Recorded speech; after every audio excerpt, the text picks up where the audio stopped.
کیا آپ جانتے ہیں اسلام کی سپر پاور کے خلاف پہلی جنگ اور اس کے ہیرو کے بارے میں؟ غسانی بادشاہ نے سپر پاور رومی بازنطین شہنشاہیت کی ایما پر رسول اللہ کی طرف جنگ کی دھمکی بھیجی۔ وہ مدینہ منورہ کو اپنا صوبہ بنانا چاہتے تھے۔ یہی سبب تھا غزوہ موتا کا، جو عالمی طاقت کے خلاف اسلام کی پہلی جنگ تھی۔ اسلام ہم تک ایسے ہی کسی یوٹیوبر کے ذریعے نہیں، بلکہ اسلام کے انہی بابوں کی قربانیوں سے ملا ہے۔ آج تو یہ کہنا کتنا آسان ہے کہ بابے تے شاہی کوئی نہیں، تو بابے تے شاہی کوئی نہیں۔ نبی پاک صلی اللہ علیہ وسلم نے جنگوں کو بھی عادلانہ نظام عطا فرمایا۔ یہ جو استعماری طاقتیں آج انسانیت کی چیمپئن بنی ہوئی ہیں، یہ اس عادلانہ جنگی اخلاقیات سے کوسوں دور ہے۔ جناب نبی پاک صلی اللہ علیہ وسلم نے صحابہ اکرام میں سے 3000 جانثار نفوس قدسی کو جمع فرمایا اور کوچ کا حکم فرمایا۔ مدینہ منورہ سے قریب 3 میل کے فاصلے پر مقام جرف میں جا کر ارشاد فرمایا کہ وہ جزیرہ عرب کی حدود سے نکل کر شامی غسانی گمن کو پامال کر دیں۔ جنگ موتا اسلام کی عالمی باطل استعمار پر پہلی ضرب تھی، جس نے رومیوں کے صدیوں سے قائم غرور کو دھول چٹائی تھی۔ یہ وہ جنگ تھی جس میں رومی گمنڈ ریزہ ریزہ ہوا اور اسلام کی داغ عالمی سطح پر بیٹھی۔ صلح حدیبیہ کے بعد رسول اللہ صلی اللہ علیہ وسلم اور مسلمان اندرونی مسائل، سازشوں اور جنگوں سے کسی حد تک محفوظ ہوئے۔ ریاست مدینہ جو جنوب سے مشرکین مکہ کے نشانے پر اور مشرق سے غطفان اور نجدی قبائل کی مکاریوں چال بازیوں سے نپٹ رہی تھی، تو شمال میں یہود خیبر کی سازشوں کا شکار تھی۔ فتح مکہ اور بعد کی چند مہمات سے مسلمانوں نے تینوں اطراف سے گھیرے دشمنوں کو زیر کر لیا، اور صلح حدیبیہ میں تو باقاعدہ مسلمانوں کو ایک قوم مانا گیا۔ ان کا سیاسی اور سماجی وجود نہ چاہتے ہوئے بھی مان کر شرائط پر صلح کا معاہدہ ہوا۔ اب رسول اللہ صلی اللہ علیہ وسلم نے ارد گرد کی ریاستوں، امارتوں اور بادشاہتوں کو خطوط لکھ کر اسلام کی روشنیوں، فطرت انسانیت کی معراج اور حقیقی سچے رب کی طرف دعوت دینے کا آغاز فرمایا۔ جنگ موتا جس نے رومی غرور توڑا، اس کی تفصیلات میں جانے سے پہلے شام کی تاریخی حیثیت کو جاننا انتہائی ضروری ہے۔ انسانی تاریخ لکھنے والے طبقات میں مسلمان مورخین، غیر مسلم مستشرقین اور اسرائیلی تاریخ دان تقریباً اس بات پر متفق ہیں، بنی اسرائیل کے ظہور سے بھی صدیوں پہلے شام عربوں کی سرزمین تھی۔ شام کے اصلی حکمران ہی عرب تھے۔ ناظرین کرام، ہم آنے والے دنوں میں کوشش کریں گے کہ مختصر مگر جامع انداز میں تحقیقی طرز پر شام کی جغرافیائی اور عرب سرزمین ہونے کی تاریخ آپ کے گوش گزار بہت جلد کریں۔ اب آتے ہیں ہم جنگ موتا کی طرف، جس کے ہیرو حضرت خالد بن ولید رضی اللہ تعالیٰ عنہ تھا۔ ایک چھوٹی سی تمہید اور پس منظر کے ساتھ غزوہ خیبر میں مسلمانوں کو زبردست فتح ملی، جس کی تفصیل ہم آپ کے سامنے انشاءاللہ العزیز اپنے اسی سلسلہ کی ایک ویڈیو میں بیان کریں گے۔ خیبر کی فتح سے رسول اللہ صلی اللہ علیہ وسلم نے گھس پیٹیے یہودی وجود کو تمام جزیرہ عرب سے نکال باہر کیا۔ اس سے پہلے بت پرستوں کی طاقت بھی غزوات نبوی میں ٹوٹ پھوٹ کا شکار ہو چکی تھی۔ جناب رسول اللہ صلی اللہ علیہ وسلم کے صحابہ اکرام کی کامیاب عسکری کارروائیوں نے اسلام سے متصادم تمام طاقتوں اور سوچوں کو مفلوج کر کے رکھ دیا تھا، جس میں صحابہ اکرام کی قیادت رسول اللہ صلی اللہ علیہ وسلم کر رہے تھے۔ جو سیاسی امور سر انجام دیے، ان میں مشرق وسطیٰ کے بادشاہوں، امراء اور ملوک سے رابطہ کرنا ہے۔ جناب نبی پاک صلی اللہ علیہ وسلم نے ان کی طرف اپنے سفیر روانہ کر کے انہیں نور ہدایت، دین فطرت اسلام کی طرف دعوت دی۔ انہیں شرک کی غلاظت ترک کر کے اسلام کی پاکیزگی، توحید کی طرف تلقین فرمائی۔ مشہور محقق ڈاکٹر حمید اللہ صاحب نے اپنی کتاب الوثائق السیاسیہ میں واضح کیا ہے کہ سرکار دو عالم صلی اللہ علیہ وسلم نے 30 سے زائد بادشاہوں اور امارتوں کو خطوط لکھ کر اسلام کی دعوت. انہی بادشاہوں میں ایک رومی بازنطینی تاج سے وابستہ ایک غسانی بادشاہ حارث بن ابی شمر بھی تھا، جسے رسول اللہ صلی اللہ علیہ وسلم نے خط لکھ کر اپنا ایلچی اس کی طرف روانہ فرمایا. یہ بادشاہ عیسائی عرب بادشاہ تھا. اس کا ہیڈ کوارٹر جولان تھا. اس کے پاس 1 لاکھ سے زائد غسانی عرب جنگجو منظم فوج جو اپنے اندر عربی دیہاتی غیرت جنگجویانہ شجاعت رکھتے تھے، تو دوسری طرف رومی فنون حرب سے آشنائی بھی تھی. نبی پاک صلی اللہ علیہ وسلم نے ایک صحابی حضرت حارث بن عمیر ازدی رضی اللہ تعالیٰ عنہ کو اپنا مراسلہ خط دیکھ کر سفیر رسول بنا کر بھیجا. یہ سفیر رسول شام کے علاقے سے گزر کر جب بلقاء کی بستی موتا میں پہنچے تو وہاں اسے غسانی بادشاہ کا عامل گورنر شراحبیل بن عمر غسانی ملا، جس نے سفیر رسول سے کہا، لگتا ہے تم رسول اللہ کے ایلچی ہو. جواب میں صحابی رسول نے ہاں کہا تو اس بدبخت نے ان کو باندھ دیا اور پھر بندھی ہوئی حالت میں قتل کر دیا. ادھر دنیا جہاں کی روایات اور جنگی اخلاقیات کو بالائے طاق رکھ کر سفیر رسول کو قتل کر دیا گیا، جس کا رسول اللہ صلی اللہ علیہ وسلم کو خبر ملنے پر بہت قلق تھا اور آپ کی طبع شریف ملول اور رنجیدہ ہوئی. وہاں عرب عیسائیوں نے ایک اور مبلغین جماعت صحابہ جن کی تعداد 15 تھی ان کو بھی شہید کر دیا، جو شام میں عربوں کو دعوت اسلام دینے گئے ہوئے تھے.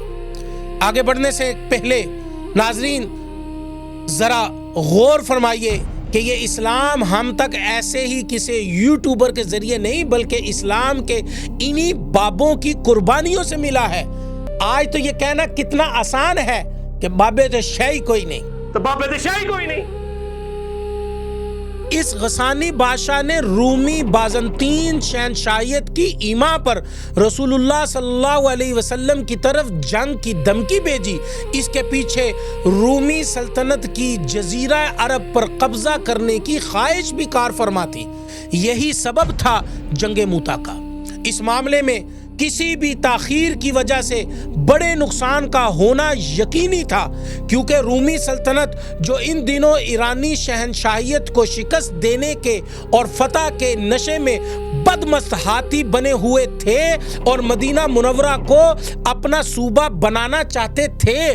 رسول اللہ صلی اللہ علیہ وسلم نے مناسب سمجھا کہ ایک عظیم دستہ عرب عیسائی بادشاہ کی گوشمالی کے لیے جائے اور رومیوں کو واضح پیغام دیا جائے کہ مسلمان ان کا ترنوالا نہیں بنیں گے. اس مقصد کے لیے جناب نبی پاک صلی اللہ علیہ وسلم نے صحابہ اکرام میں سے 3000 جانثار نفوس قدسی کو جمع فرمایا اور کوچ کا حکم فرمایا. مدینہ منورہ سے قریب 3 میل کے فاصلے پر مقام جرف میں جا کر ارشاد فرمایا کہ وہ جزیرہ عرب کی حدود سے نکل کر شامی غسانی گمنڈ کو پامال کر دے. یہاں پر رسول اللہ صلی اللہ علیہ وسلم نے ایک زبانی حکم نامہ جاری فرمایا جس میں آپ نے اسلامی فوج جو دیدار مصطفیٰ ایمانی حالت کی کیفیات سے لبریز مقام صحابیت پر فائز تھی ان کے سالار مقرر فرمائے. نبی پاک صلی اللہ علیہ وسلم نے فرمایا زید بن حارثہ رضی اللہ تعالیٰ عنہ اس لشکر جرار کے کمانڈر ان چیف ہوں گے. اگر وہ شہید ہو جائیں تو آپ کے عمزادہ حضرت جعفر بن ابی طالب رضی اللہ تعالیٰ عنہ فوج کے کمانڈ سنبھالیں گے. اگر وہ بھی راہ حق میں قربان ہو جائیں تو حضرت عبداللہ ابن رواحہ امیر لشکر ہوں گے. اور اگر وہ بھی شہید ہو جائیں تو پھر کائنات کے بہترین لوگ صحابہ اکرام آپس کے مشورے سے جسے چاہیں فوج کی سلاری سونپ دیں.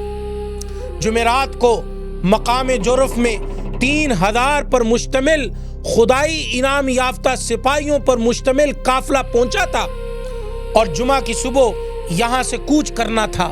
سالاروں کی تقرری کے بعد رسول اللہ صلی اللہ علیہ وسلم نے ایک خطبہ ارشاد فرمایا، ہدایات جاری کی۔ وہ جنگی ہدایات ایسی ہیں دنیا اس کی مثال قبل از اسلام اور بعد از اسلام لانے سے قاصر ہے۔ نبی پاک صلی اللہ علیہ وسلم نے جنگوں کو بھی عادلانہ نظام عطا فرمایا۔ یہ جو استعماری طاقتیں آج انسانیت کی چیمپئن بنی ہوئی ہیں، یہ اس عادلانہ جنگی اخلاقیات سے کوسوں دور ہے۔ اللہ کے نبی صلی اللہ علیہ وسلم نے ارشاد فرمایا، میں آپ لوگوں کو اللہ کا تقوی اختیار کرنے اور اپنے مسلمان ساتھی سے بھلائی کرنے کی وصیت کرتا ہوں۔ اللہ کا نام لے کر جہاد کرو، اللہ کے منکرین سے لڑو، لیکن لڑنے میں حدود سے نہ بڑھو، نہ خیانت کرنا اور نہ بچوں کو قتل کرنا۔ اس کے بعد آپ صلی اللہ علیہ وسلم نے سالار لشکر کو مخاطب کر کے بہت سارے نصائح کی، جس میں سے کچھ یہ ہیں: کسی عورت، دودھ پیتے بچے اور بوڑھے کو قتل نہ کرنا، درختوں اور کھجوروں کو نہ کاٹنا اور نہ ہی کوئی گھر منہدم کرنا۔ سبحان اللہ!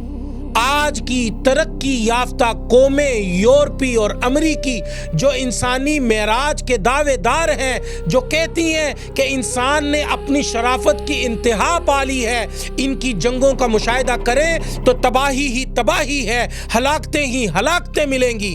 اسی شام کو انہی مغربی طاقتوں نے ملبے کا ڈیر بنا دیا، بستیاں اجاڑ دی ہیں، شہروں کے شہر صفحہ ہستی سے مٹا دیے ہیں، فلسطین میں بچوں کو چن چن کر قتل کیا جا رہا ہے، عراق میں لاکھوں بچوں کو پابندیوں کا شکار کر کے امریکی اور نیٹو افواج نے موت کا تر نوالا بنا دیا ہے، افغانستان پر کارپیٹڈ بمباری کر کے آگ کا گولہ بنا دیا ہے، ایران کے اسکولوں ہسپتالوں پر بمباری کر کے انہیں مریضوں اور طالبات سمیت نیست و نابود کر دیا ہے۔ یہ شرافت کے معراج نہیں بلکہ شیطانیت کا عروج ہے، اور انسانیت کے ماتھے کا یہ کلنگ یورپی اور مغربی اقوام کے ماتھے پر رہے گا۔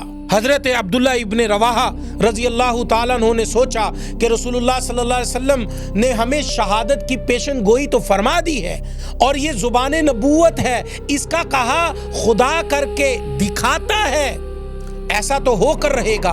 چلو میں لشکر سے نکل کر جمعہ رسول اللہ کے پیچھے پڑھ لیتا ہوں، مسجد نبوی میں پڑھ لیتا ہوں، چونکہ یہ زندگی کا آخری جمعہ ہو سکتا ہے، پھر جا کر لشکر میں شامل ہو جاؤں گا۔ 8 ہجری جمعہ کی صبح کو یہ لشکر تو شام کی جانب چل پڑا۔ ترمذی شریف کی روایت کے مطابق رسول اللہ صلی اللہ علیہ وسلم نے جمعہ کے وقت حضرت عبداللہ ابن رواحہ کو دیکھا تو پوچھا، آپ کیوں پیچھے رہ گئے؟ تو ابن رواحہ نے کہا، میں نے چاہا کہ آپ کے ساتھ جمعہ پڑھوں، پھر لشکر کے ساتھ جا ملوں گا۔ اس پر آپ صلی اللہ علیہ وسلم نے فرمایا کہ اگر تو زمین کی تمام چیزیں خرچ کر دے تو بھی ان کی صبح کے وقت جانے کا ثواب نہیں پا سکتا ہے۔ یہاں واقدی نے مغازی میں ایک یہودی عالم کا تذکرہ کیا جس کا نام نعمان بن فخذ تھا، وہ بھی وہاں موجود تھا، جو لشکر میں تو شامل نہیں تھا لیکن موقع پر موجود تھا۔ اس نے رسول اللہ صلی اللہ علیہ وسلم سے کہا کہ اگر آپ نبی ہیں تو جن کا آپ نے نام لیا ہے اور یہ کہا ہے کہ وہ قتل ہو جائیں تو سب شہید ہو جائیں گے، کیونکہ بنی اسرائیل کے انبیاء بھی جب کسی کو سالار بناتے اور یہ کہتے کہ اگر وہ قتل ہو جائیں تو فلاں تو فلاں، وہ ضرور شہید ہوتا، چاہے وہ 100 ہی کیوں نہ ہو۔ حضرت زید کے پاس آیا اور کہنے لگا کہ اگر محمد کریم صلی اللہ علیہ وسلم واقعی نبی ہیں تو تم وصیت کر لو، کیونکہ تم کبھی واپس لوٹ کر نہیں آؤ گے۔ تو حضرت زید نے فوراً یہ کہا کہ میں گواہی دیتا ہوں کہ آپ صلی اللہ علیہ وسلم سچے نبی ہیں۔ رسول اللہ نے فوج کا جھنڈا باندھا جو سفید رنگ کا تھا۔ رسول اللہ صلی اللہ علیہ وسلم اور مسلمانوں نے اس عظیم لشکر کو الوداع کیا۔